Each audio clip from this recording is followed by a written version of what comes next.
Jamie, writing for the 11th Doctor instead of the 10th Doctor is a really interesting question, because when I started writing the interactive games, I hadn't actually really seen anything of Matt Smith's Doctor. So you're kind of imagining it and playing catch-up to some extent.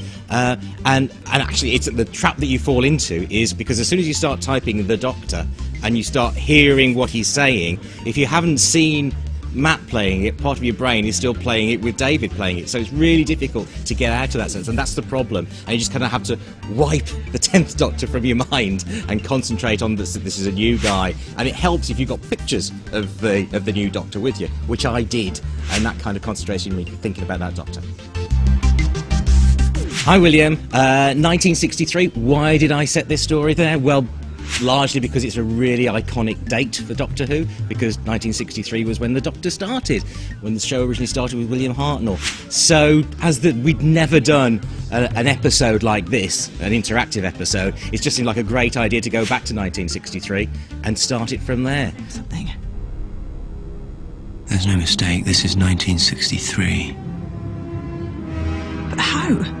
What or who could have done this?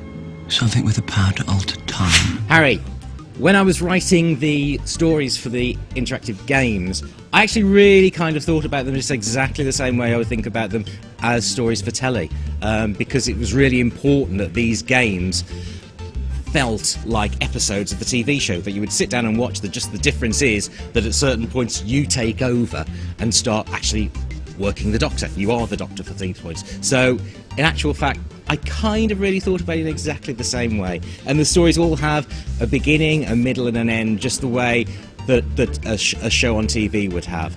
The great thing is, though, whereas if I was writing for a TV show, there would be certain points where I'd put an obstacle in the Doctor's way, and I would then have to think of a way to get around that.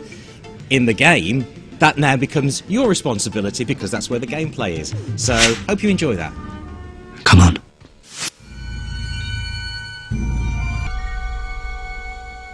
Hi Paul, glad you liked Dreamland. I enjoyed it immensely. And I went straight off from Dreamland to start writing the adventure games. But I don't think you're going to find any of the characters from Dreamland turning up in those. However, some of them might show up somewhere else. Hi Lillian, how do I come up with my scary ideas? I'm a very scary person.